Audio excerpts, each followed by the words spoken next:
Buenas tardes.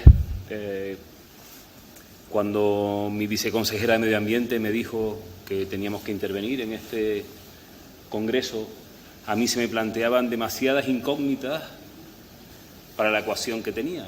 No era capaz de resolverlas, porque al fin y al cabo esta conexión que hay que hacer con el territorio, además, me alegra ver que hemos coincidido en el enfoque de que realmente es el territorio, en este caso en el que se concitan todos los recursos que son objeto de la definición del proyecto turístico.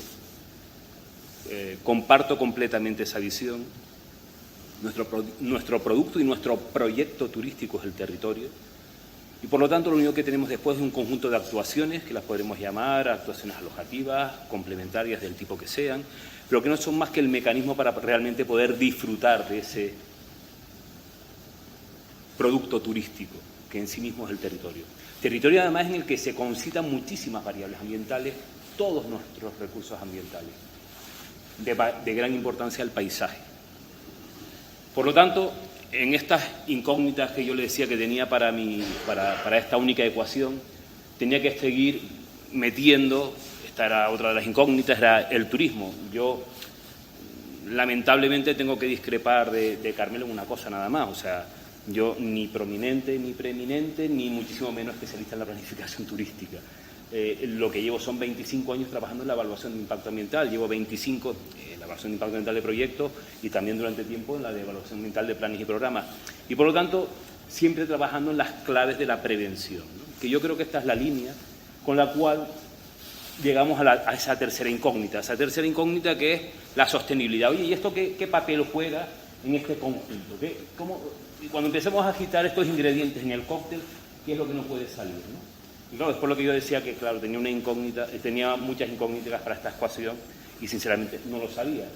Porque, claro, además intentaba ser mínimamente responsable con esta invitación y ver, además, oye, mira, esto realmente al final de lo que estamos hablando, además, es de la actividad turística, particularmente la actividad turística de masa. Y si esto es una invasión o es un recurso, ¿no? Yo quedo muy lejos de mis capacidades para realmente poder determinar esto, ¿no? Pero bueno, en cualquier caso, si me preguntaba o me preocupaba saber eso, ¿sí? ¿Perdón? Ay, perdón, sí. Mejor ahora, ¿no? Perfecto. Bueno, me interesaba mucho saber realmente esa percepción de invasión, o si realmente era un recurso, ¿para quién, no? Bueno, a partir de ahí, pues nada, nos hacemos otra pregunta, ¿no? Esto como está hecho un programa que no es el PowerPoint típico, pues algunas cosas van a estar descuadradas, ustedes me perdonan, pero bueno, en cualquier caso se las cuento. En realidad la idea al final era, y la evaluación ambiental del proyecto turístico, ¿no? Pero claro, evaluar ambientalmente el proyecto turístico, siendo consecuente con lo que decía al principio, era qué pasa con el conjunto de evaluaciones, es decir, cuál es la actitud realmente preventiva que hay que tener cuando de lo que se trata no es de intervenciones exclusivamente turísticas, sino del conjunto de actuaciones que inciden en el proyecto turístico, que es el territorio.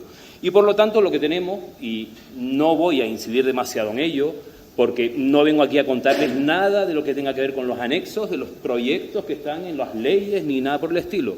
Lo que quiero decir, transmitirles simplemente es que procuramos trabajar en materia preventiva desde el Gobierno de Canarias, siempre considerando que el proyecto turístico es la isla y que, por lo tanto, cualquiera de los proyectos que se ejecutan inciden en el proyecto turístico y que, por lo tanto, debemos tener una especial sensibilidad.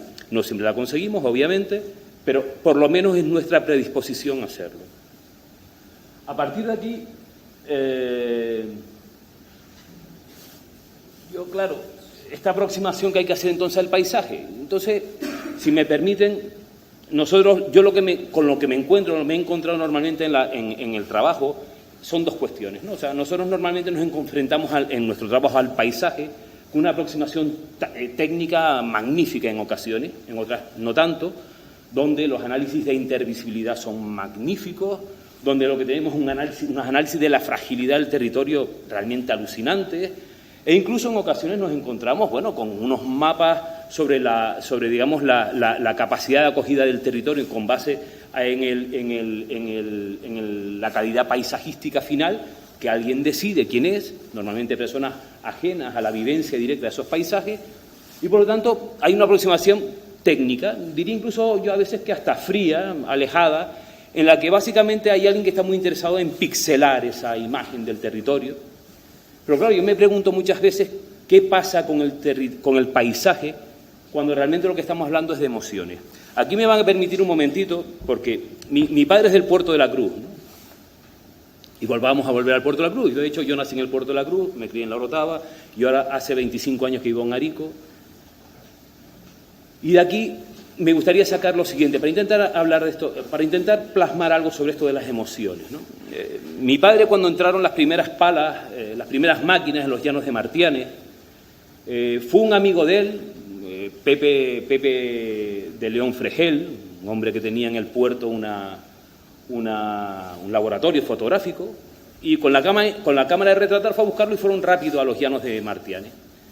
¿Por qué? Porque, bueno, esto que era una situación inicial, una fotografía antigua de los llanos de Martianes, en realidad estaba Pepe interesado en conservar esas últimas imágenes que quedaban del paisaje en el que empezaron a bañarse por primera vez, los baños que tenían en los charcos de la Soga, los charcos de la Coronela, los lugares donde jugaron, pasearon, enamoraron, pescaron, bucearon, algunos surfearon, magníficas olas que habían en la zona, o de las mejores olas para surfear que había en la isla, ¿no? Claro, ellos empezaron a vivir este proceso de transformación y, por lo tanto, con esto se perdían buena parte de sus referencias vivenciales. Ellos vivían en ese territorio y no es un paisaje que tenga un interés natural, ni siquiera naturalizado. Obviamente ya se trataba de por sí de un paisaje antropizado, pero es en el que se criaron. Esto evolucionó y al final este señor, que era el que, digamos, disfrutaba de esa ola de surf en esa zona, pues al final de los años 60, a principios de los años 70, pues perdió incluso la ola de surf. Lo que pasa es que al mismo tiempo resulta que simultáneamente, y antes se hablaba de los paisajes del hambre, lo comentaba Fernando hace un momentito, mientras tanto, digamos, en el entorno del muelle, esta gente estaba pensando realmente en cuál era su futuro.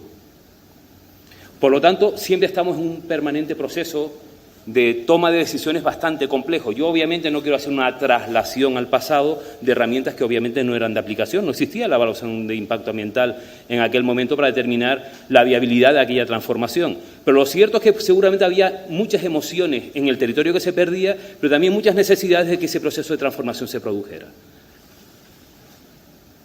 Por lo tanto, me interesa mucho esta percepción del paisaje como emoción. Y intentaré ligar un poquito al final algo que pueda resultar mínimamente coherente. No sé si seré capaz, lo intentaré. Volvemos otra vez a los temas duros, ¿no? O sea, vamos a ver, en materia de evaluación de impacto ambiental hay unas legislaciones, hay una ley básica, que es del año 2013, y hay una regulación también. Esto está obviamente descuadrado porque insisto que, de hecho, estoy casi hasta por prescindir de algo que no resulta en absoluto procedente estando así, ¿no? Ya les digo, no utilicé el PowerPoint, utilicé otra distinta y no produce, digamos, no traslada bien lo que estaba hecho. En definitiva, hay una legislación en materia de evaluación ambiental que lo que establece son básicamente dos tipos de análisis. Oye, ¿qué es lo que hacemos en los planes y los programas? Eso que se llama la evaluación ambiental estratégica. Después tenemos la evaluación de impacto ambiental de los proyectos. Esto interesa mucho ahora porque, obviamente, en esos procesos de evaluación lo que tenemos siempre es un proceso que se puede denominar, o denominamos muchas veces, de efecto paracaidista, ¿no? O sea, estamos en una escala del territorio amplia y empezamos a hacer una aproximación progresiva hasta que se ejecuta el proyecto. Hay una continuidad en el proceso de evaluación. Bueno, pues en ese proceso de evaluación, al final, lo que se utilizan son una serie de documentos técnicos. En esos documentos técnicos, esto, insisto, que la verdad es que no tenemos acceso ya a la viceconsejería, no tenemos los PowerPoint ni nada de esto. Y por lo tanto esto es tiramos de paquetes abiertos, obviamente, del Open Office, ¿no? En definitiva, al final lo que acaba sucediendo es que en ese proceso de análisis se utilizan unos documentos y en esos documentos nos encontramos con que el paisaje está muy brevemente referenciado en los documentos que están al servicio de la evaluación ambiental de planes y programas. Curiosamente es en el de proyectos en el que se hace una definición mucho más amplia. Tan amplia como que dice que el estudio del paisaje, además, tiene que compadecerse con lo que dice en el Convenio Europeo del Paisaje. Claro, volviendo a aquello de las emociones, me resulta muy interesante, menos mal que por lo menos lo imprimí, primero porque es algo que puede dar fe de que realmente las cosas estaban cuadradas, no tan descuadradas como se ven en las pantallas, que eso es lo de menos, pero sí me sirve para por lo menos retomar algunas de las cosas que me parecen más importantes. Y es que ese convenio del paisaje, curiosamente define el paisaje como un elemento de interés general, pero también habla del paisaje como un elemento esencial para la calidad de vida. Pero además no establece diferencias apreciables entre los paisajes naturales y los paisajes que no lo son, entre los paisajes urbanos y los paisajes rurales. De hecho, nunca llega a desacreditar que el convenio está hecho para paisajes que sean realmente excelsos, porque al final detrás de un paisaje puede haber realmente una emoción. Y claro, lo importante cuando estamos evaluando es saber si estamos recogiendo adecuadamente una transformación del territorio y una transformación de un paisaje, sea para un uso turístico o no, conforme a lo que dice la ley que hay que hacer. Y lo que dice la ley que hay que hacer es que la evaluación del paisaje, al menos en la escala de proyecto, deben tener en cuenta un montón de variables que no son los de la técnica, no son los del pixelado, no son los de la descomposición técnica del paisaje. Hay que incorporar otra serie de variables. Y ese proceso de toma de decisiones actualmente ni en la documentación técnica que habitualmente recibimos está incorporado, ni normalmente se tiene en cuenta en el proceso, digamos, de decisión final cuando se emite una declaración de impacto ambiental. Entre otras cosas porque resulta un trabajo bastante enjundioso. De hecho, es curioso porque el convenio lo que nos dice además que normalmente no tenemos tiempo para la reflexión, porque las transformaciones del paisaje, debido normalmente además al avance tecnológico, y eso es lo que Pepe, junto con mi padre, fueron a ver, se produce unos ritmos tan acelerados que lo que acaba sucediendo es que ni siquiera reflexionamos suficientemente sobre el proceso de transformación. Porque, aunque pueda haber mucha reflexión, y basta irnos a los primeros planes de Diosíades Ibérica de la década de los 70, donde ya había reflexiones sobre ese tipo de cuestiones, y sobre todo los documentos previos a los primeros planes insulares, lo cierto es que, al final, el ritmo acelerado tal vez no nos ha permitido tener esta reflexión sobre qué es lo que realmente pasaba para aquel que se veía afectado en la transformación del paisaje. Yo a ver si con un poco de suerte llego a una fotografía que me sosegará mucho más que esta. Bueno, esta de aquí. Lo que me interesa de esta fotografía, de este marco paisajístico amplio, sin lugar a duda, al menos desde el punto de vista personal, de los que sentimentalmente además tiene para mí una importancia relevante. Mi padre me llevaba siempre, cada vez que estaban los almendros del Flor, al Valle de Santiago del Teide, para poder disfrutar de estas vistas. Pues curiosamente resulta que este es uno de los puntos donde está el paso de una de las infraestructuras más potente probablemente de las que se ha ejecutado en las últimas décadas en Canarias. Es ese famoso cierre del anillo insular. Ahí pueden ver que hay una parte del cierre que ya está ejecutado, habrá otra parte que está pendiente de ejecutar. Claro, la gente que vive en el entorno de Santiago del Teide no sabemos qué es lo que opina realmente sobre la alteración del paisaje. Hemos sido personas ajenas a ese entorno los que hemos presupuesto qué es lo que ellos, desde el punto de vista de su digamos, afección personal sobre ese paisaje, podrían preferir. Pero no hemos hecho ese trabajo no lo tenemos bien constatado. De tal manera que lo que hemos decidido técnicamente, pero que no sabemos si es lo que socialmente respalda a esta gente, es procurar que la infraestructura se ajuste lo más posible a las zonas que ya están alteradas. Y evitar, por lo tanto, que la infraestructura discurra por todo el centro del Valle por todo el centro del Valle de Santiago del Teide. El problema es que la vía se va a ejecutar pegado a la ladera, por zonas que ya están transformadas, pero que probablemente a lo mejor por la mayor proximidad al núcleo tengan una mayor afectividad por parte de los habitantes de Santiago del Teide. Pero no lo sabemos. Somos técnicos que estamos fuera, técnicos redactores de un estudio de impacto ambiental, y son los técnicos que redactan un proyecto de infraestructura viaria los que estamos adaptando el proceso a lo que presuponemos que puede ser lo que menos impacto produce, pero el impacto técnico. No sabemos si el impacto emoción sobre el paisaje. Con esto, básicamente, termino con otro ejemplo, en el cual, además, probablemente, les decía que yo vivo en Arico. Arico probablemente es de los municipios en los que se está viviendo uno de los procesos más acelerados de transformación del paisaje. Ya que se hablaba de la eficiencia energética, que introducía Fernando la eficiencia energética como una variable, son variables que están directamente vinculadas a aspectos esenciales dentro de todas las corrientes de cambio global y climático en las que estamos todos inmersos. La eficiencia energética no forma parte de otra cosa más que las estrategias de mitigación en materia de cambio climático. Arico es un municipio en el cual ha habido una implantación acelerada, además, de los parques eólicos, y ha transformado, sin este proceso, digamos, sin esta capacidad de leer lentamente la transformación del paisaje. Y conozco gente que se ha sentido agredida. De hecho, hay quienes, sabiendo que trabajo donde trabajo, me pregunta que esto, cómo se puede digerir bien, ¿no? Curiosamente, ha habido alegaciones que se han recibido donde, además, se ha atendido desde el punto de vista técnico precisamente a la alegación emocional. Ha habido algún parque en el que la gente decía que realmente se sentían agredidos en la medida en que transformaba ese espacio directamente, el espacio visualmente más directo, en el que se había desarrollado buena parte. Y esa, junto con otros argumentos, evidentemente, se ha atendido por parte de la Viceconsejería de Medio Ambiente. Pero realmente no solamente son las transformaciones del uso turístico, estamos hablando de transformaciones del proyecto turístico a través de un montón de instalaciones que son necesarias precisamente para la sostenibilidad. Porque esa eficiencia energética, si no viene acompañado de una transición energética, pues obviamente no va a dar respuesta a esa demanda de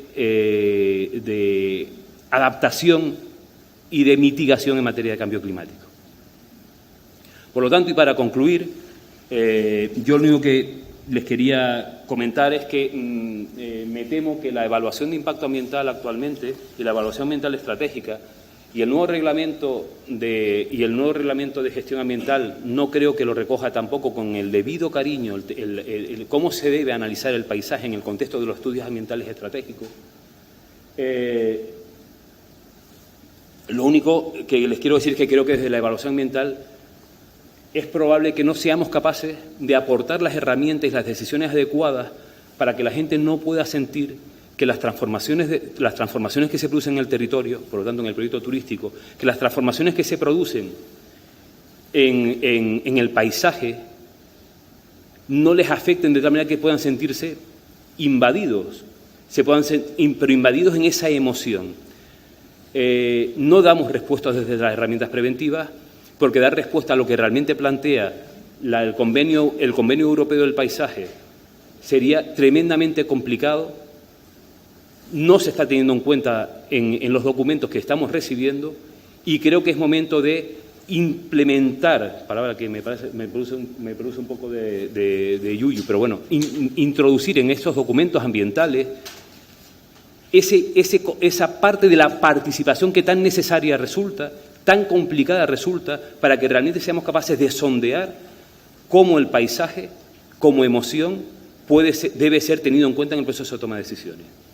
Terminamos, los camellos son los camellos de Ezequiel. Ezequiel era un hombre que inicialmente los utilizaba en el puerto de la Cruz para hacer el transporte precisamente de materiales de obra.